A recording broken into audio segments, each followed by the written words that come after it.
लोग भले कहते हैं कि खाली हाथ आए थे, ठीक है खाली हाथ आए थे, लेकिन खाली हाथ जाना नहीं है। इस देश का ऋण चुका के जाना है।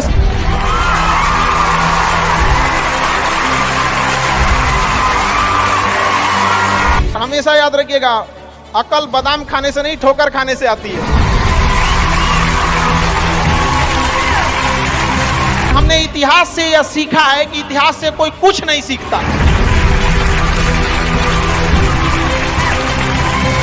भले जेब खाली हो, जेब में गांधी हो या ना हो, दिल में एक आंधी होनी चाहिए। जो बोले हैं, जो ठाने हैं, वो कर लेंगे यहां पर, और नहीं कर सकते हैं तो दुर्भाग्य है इस भारत की धरती पर जन्म लिया हुआ।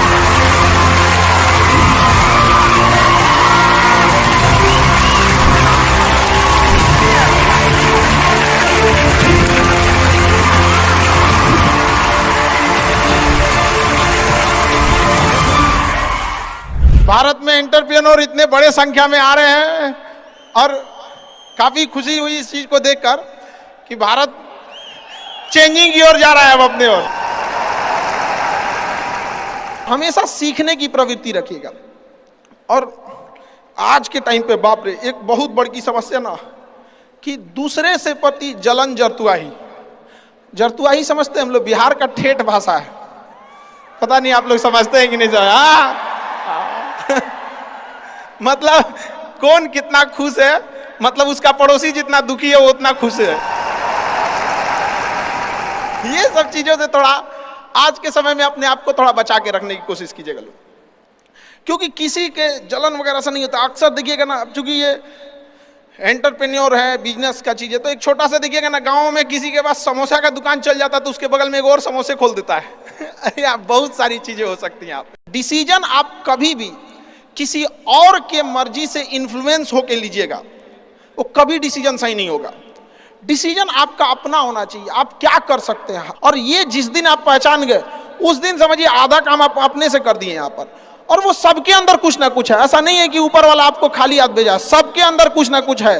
और ये लोग भले कहते हैं कि खाली हाथ आए थे, ठीक है खाली हाथ आए थे, लेकिन खाली हाथ जाना नहीं है। इस देश का ऋण चुका के जाना है, समाज को कुछ दे के जाना है, एक अच्छे सिद्धांत, अच्छे कर्म को दे के जाना है। क्या कोई कह सकता है कि अब्दुल कलाम खाली हाथ गए थे? नहीं खाली हाथ गए थे। विवेकानंद खाली हाथ गए थे? अंबेडकर साहब खाली हाथ गए? नहीं गए। तो इस देश में हम खाली हाथ जरूर आए थे, लेकिन इस देश का कर्ज उतारना है, खाली हाथ लौटना नहीं है। कुछ ऐसे सिद्धांत अपने साथ है, कुछ अपने पीछे कुछ यादें छोड़ के जाना है, जिससे कि दुनिया याद कर सके हम लोग को। और हमेशा चीजों में ना अपनी ईमानदारी करिएगा। आप कितना ईमानदारी से काम करते हैं, कितना लगन से काम करते हैं, सफलता इसी चीज पे डिपेंड करती है।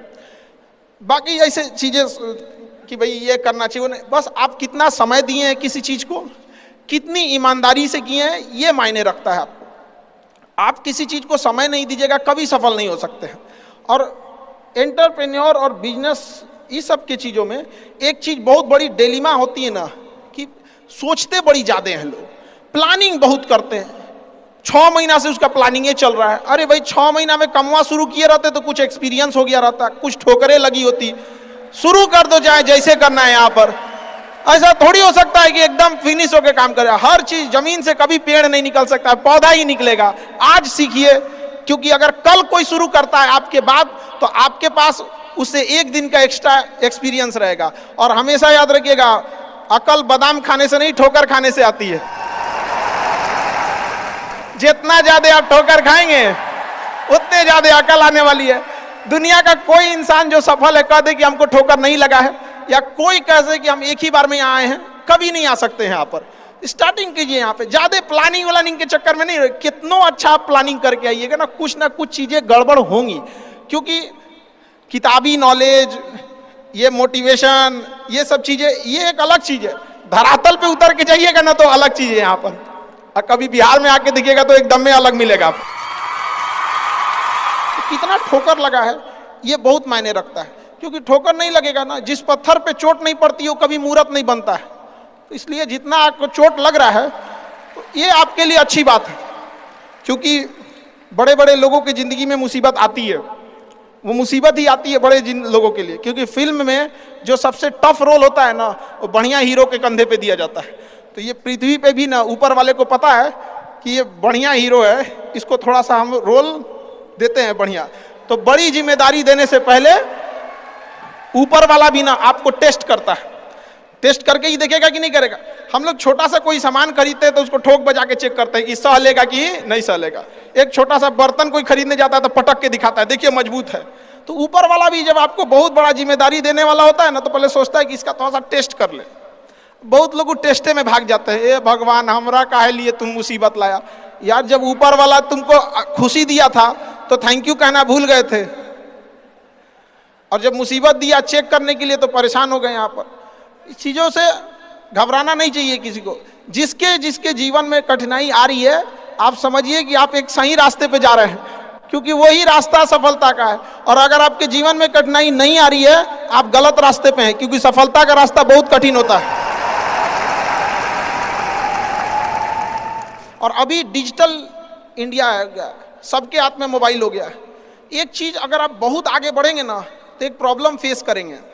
बिना मतलब लोग आपके ऊपर उंगलियां उठाने लगेंगे, बिना मतलब, जिनको कोई मतलब नहीं। आप देखिएगा तो मतलब अजीब लगेगा। इस सब चीज़ों से कभी मत घबराइएगा। ये कॉस्ट होगी, आपको चुकानी पड़ेगी जब आप बहुत आगे जाएंगे।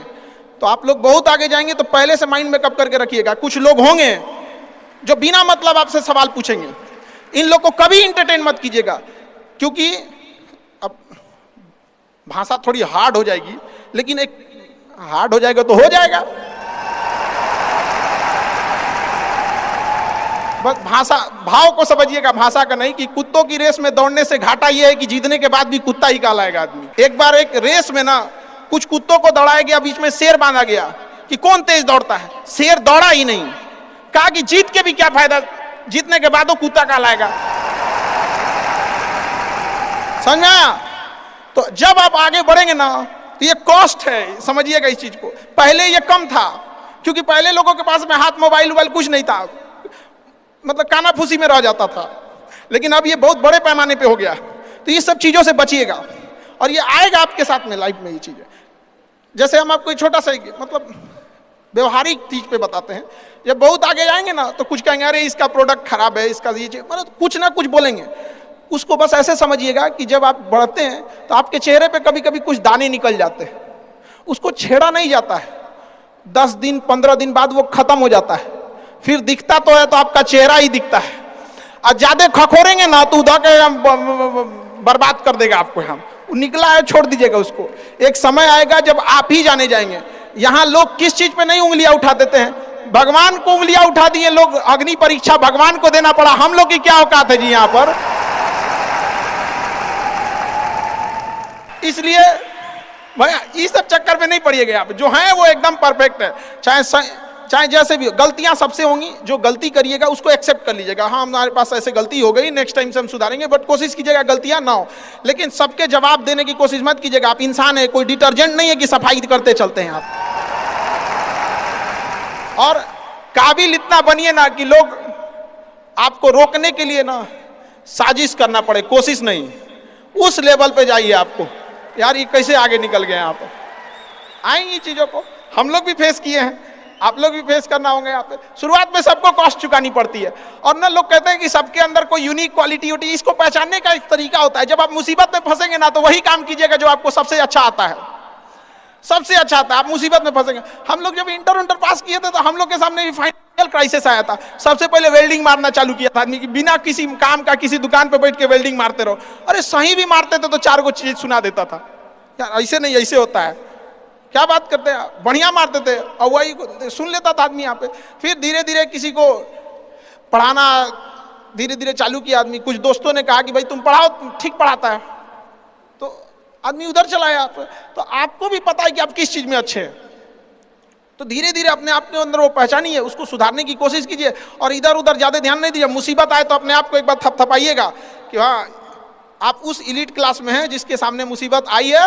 और एक समय आएगा कि जब आप इस मुसीबत को पार कर जाएंगे, और एक समय आएगा कि जब यहाँ आके आप अभी अपनी संघर्ष की कहानी बताएंगे कि हम भी ऐसा थे। और हम आप सबसे यही उम्मीद करते हैं कि भगवान से भी हाथ जोड़ के यही दुआ मांगते हैं कि जितने लोग हैं देश के, सबको एक दिन अपनी कहानी सुनानी पड़े, क्योंकि यह देश वीरों की धरती है, वीरांगनाओं की धरती है। यहाँ पर हर बच्चा यहाँ का फौलाद है अपने आप में यहाँ पर। तो ये वक्त है अब ऋण चुकाने का।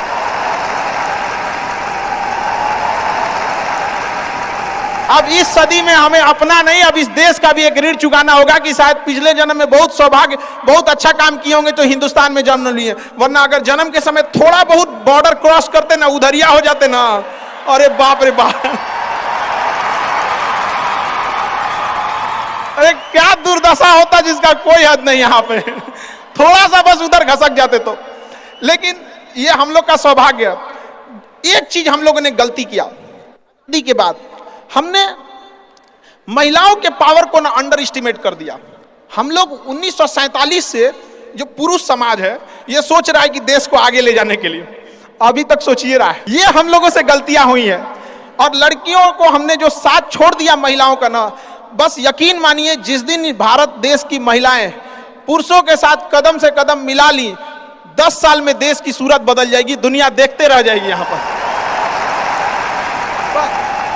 हम इस चीज को ज्यादा समझ सकते हैं क्योंकि हमारी खुद की बहन नहीं, अपनी बहन नहीं, लेकिन अभी भी हम अपना घर देखते हैं ना तो लगता है कि बहुत बड़ी कमी है। और अगर बहन रहती तो चीजों को अच्छे से समेट के रख सकती थी। अब तो इसलिए हम देखेंगे हमको इंडिया में सबसे ज्यादा राखी बांधी जाती है, पूरे हिंदुस्तान में सबसे ज्यादा राखी बांधी जाती है। नहीं था तो हमारे यहाँ माझी जी थे ना, वो कहे कि भगवान के भरोसे मत बैठो, क्या पता भगवान तोरे भरोसे बैठा लो। तो बहन नहीं थी तो क्या दिक्कत है, दुनिया में सबसे ज्यादा राखी बांधी गई। अब मतलब आप सोचते हैं कि अगली बार, अभी इस बार 7,500 राखी बांधी गई थी, 7,500।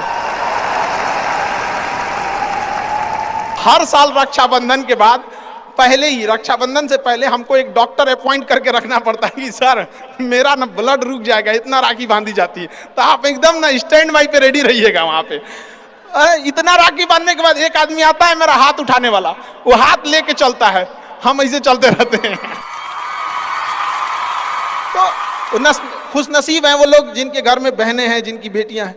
आप उसकी कदर नहीं कर सकते हैं तो यकीन मानिए इसका बदला भगवान जरूर लेता है। आजकल लोग देखते हैं कि लोग बहू की कदर नहीं करते। अरे वो आपकी बेटी है, चेहरा बदल के वापस भगवान ने भेजा है आपको, नहीं कर सकते कदर ना, तो आपने भगवान की उस नेमत को ठुकरा दिया है। अब फिर घरे में मुसीबत आएगा तो कहेंगे कि पता नहीं क्या हो गया। चाहे चांद पे पहुंच जाइए, चाहे जितना भी आगे चल जाइए, अपनी सभ्यता संस्कृति को मत भूलिएगा वरना मिट जाइएगा आप यहां से। यूनान मिस्र रूमा सब लुट गए जहां से, लेकिन मगर है बाकी नामो निशा हमारा। कुछ बात है कि हस्ती मिटती नहीं हमारी, सदियों रहा है दुश्मन दौरे जहां हमारा। भारत को मिटाने की कोशिश की गई, मिटा कभी नहीं। इसलिए याद रखिएगा अपनी संस्कृति को नहीं भूलना है। और हमसे गौरवपूर्ण संस्कृति पूरे भारत, पूरे विश्व में किसकी है यहाँ पर। तो ये चीजों को थोड़ा सा आप लोग को ध्यान में रखना है और आपस में मिलजुल के एक देश वाली भावना लेके चलना है कि हम सबको मिलकर अब देश को अपना उस पुराना जो गौरव मिला था उसको वापस लौटाना है। और आप लोग आगे बढ़ेंगे, युवाओं में है, आप जिधर युवा चलते हैं उधर ही सब कुछ चल देता है। यहाँ पर तलवारों के साए पर इतिहास हमारा बनता है, जिस ओर जवानी चलती है उस ओर जमाना चलता है। आप युवा लोग हैं, आपको किसी कौन रोक सकता है यहाँ पे। मैं दरिया हूं, अपना हुनर जानता हूं, जिधर से भी गुजरूंगा अपना रास्ता बना लूंगा। तो युवाओं में यही तो एक है, भले जेब खाली हो, जेब में गांधी हो या ना हो, दिल में एक आंधी होनी चाहिए। जो बोले हैं, जो ठाने हैं वो कर लेंगे यहाँ पर, और नहीं कर सकते हैं तो दुर्भाग्य है इस भारत की धरती पर जन्म लिया हुआ, ये व्यर्थ हो जाएगा यहाँ पर। तो एक कहानी लिखना है जो आगे जाके सबको सुनाना है। और हर उस घर में 2 किलो अलग से मिठाई जाएगी जिस घर से आवाज आई थी कि इससे नहीं हो सकता है, अलग से एकदम ले भैया ये तेरे लिए स्पेशल है। यहाँ पर एकदम तारीफ करने वालों की कमी हो जाए, जलने वालों की कमी नहीं होना चाहिए। एकदम मिसाल बनिए। आप सब लोग को, हमारा आप सब लोग को ढेर सारा शुभकामनाएं, दुआएं। आपके ठोकरें आएंगी, लगेंगी ठोकरें, उसी को ठोकर लगती है ना जो चलता है, जो सुतल है बेड पे, ओकरा कौंची का ठोकर लगने वाला है। और ठोकर नहीं लगेगी तो नहीं आगे बढ़ सकते हैं। कामचोरों से तो इंडिया परेशान है, जो कुछ नहीं करता वो भी संडे को आराम करता है। अरे तोरे लिए कोची का संडे यार, काम बस ईमानदारी से कीजिए। हम लॉकडाउन का एक छोटा सा एग्जांपल देते हैं। हमारे यहाँ एक लेबर था, जो नहीं काम करते हैं लेबर लोग, उनकी बहुत दुर्दशा हो गई लॉकडाउन में। रियल में एक्चुअली उनके साथ प्रॉब्लम क्या है ना, they don't have backup money. वो डेली कमाने वाले हैं, डेली खाने वाले हैं। उनका अगर 10 दिन का दिहाड़ी बंद हो गया ना तो उनके लिए बहुत दिक्कत आ जाती है। और लॉकडाउन में बेचारों के साथ क्या हो गया, अब इतनी पॉपुलेशन है, गवर्नमेंट भी कितना को देख सकती है, एक लिमिटेशन है वहां पर, तो उसके साथ बहुत दिक्कत आ गया। तो हमसे बेचारे, हम भी लॉकडाउन में खाली बैठे थे, तो हमसे बोले कि देखिए एक तो काम नहीं मिलता है तो हम लोग को महीना में 20 दिन मिलेगा, 22 दिन मिलेगा, हम लोग के पास बैकअप नहीं होता है। तो उसको हमने एक छोटा सा बात बोला कि भाई देखो, एक काम बस मेरा 1 महीना करके देखना, नहीं अच्छा लगे तो छोड़ देना। काम पे जाते कितने हो, तो बताया कि 8 बजे जाते हैं। अलग अलग शहर में वो काम करने वाले मजदूर जो आते हैं, मिस्त्री, उनका टाइमिंग अलग अलग हो सकता है। हमारे यहाँ 8 बजे आते हैं लोग, और फिर दोपहर में लंच करते हैं, शाम में 4-5 बजे 5 बजे चले जाते हैं। तो कहे 8 बजे के काम में आप कितने बजे जाते हो? कहा कि सर वही पहुँचते पहुँचते 7:15 हो जाता है, खैनी उनी बनाते चाय पीते 8:30 हो जाता है। हम कहे एक बात बताओ, ये आधा घंटा तुम किस में काटे? तो कहा कि जहां काम करने गए ना उनके में से। हम कहे नहीं, यही इस गड़बड़ है। आप अपनी जिम्मेदारी में से आधा घंटा काट लिए थे, आप वहां 15 मिनट पहले पहुंच के देखो। तो कहे क्या बोलते हैं मास्टर, पगला गए हैं एकदम। हम भाई देख तो 1 महीना काम करके देखो, बस तुम वहां 15 मिनट पहले पहुंच के देखो। वो इंसान 15 मिनट पहले पहुंच जाता था, 5 मिनट पहले ही काम चालू कर देता था, बाकियों के आने से पहले। लंच पे जाते थे तो जब सब चले जाते थे 1-8 मिनट लेट से लंच जाते थे, कुछ नहीं होने वाला है। 1-8 मिनट लंच के खत्म होने से पहले ही चले आते थे। बाकी लंच खत्म हो गया 10 मिनट बाद आ रहा है, वो लंच खत्म होने से 1-8 मिनट पहले ही चले आते थे। जब सारे लोग 5 बजे चले जाते थे तो 5:05 पे जाते हैं। तो हमसे कहें कि खान सर ये आप बता रहे हैं नहीं, बहुत उटपटांग बात बता रहे हैं आप। तो भैया 1 महीना काम कर लो, हाथ जोड़ लेते हैं। आज के टाइम पे जब वो 1 महीना काम किया, 10 दिन के अंदर लोगों को हो गया यार कितना ईमानदारी से काम करता है। आज उसको फोन से लोग बोलते हैं कि भाई मिस्त्री खाली हो, फोन से बोलते हैं। और लोग क्या कहते हैं पता है, इसको काम दे देंगे ना तो टेंशन नहीं है, टेंशन नहीं है, काम वही है। आप दुनिया में कुछ भी कीजिए, बशर्ते क्या कीजिए, ईमानदारी से। और आपके यहाँ जो काम करने आ रहा है ना, प्लीज उसका भी आप लोग, मतलब जो भी आप लोग एंटरप्रेन्योर है तो आपके अंडर में भी लोग काम करेंगे, उसका भी ध्यान रखिएगा एक परिवार की तरह। ये नहीं कि उसका भी रोक रख के सैलरी रख ले 2 महीना 3 महीने का, और उसके बाद कहेंगे कि चौपट काय हो रहे हैं। ऊपर वाले की लाठी में आवाज नहीं होता, इस चीज को हमेशा याद रखिएगा।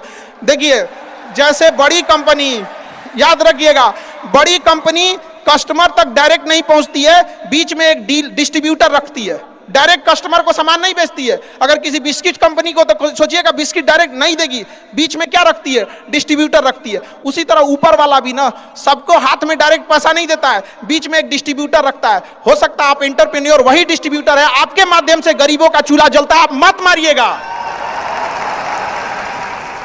आप प्लीज उन गरीबों का हक मत मारिएगा, नहीं तो बड़ी कंपनी को दिख जाता है कि ये डिस्ट्रीब्यूटर ठीक नहीं है तो उस डिस्ट्रीब्यूटर को चेंज कर देता है।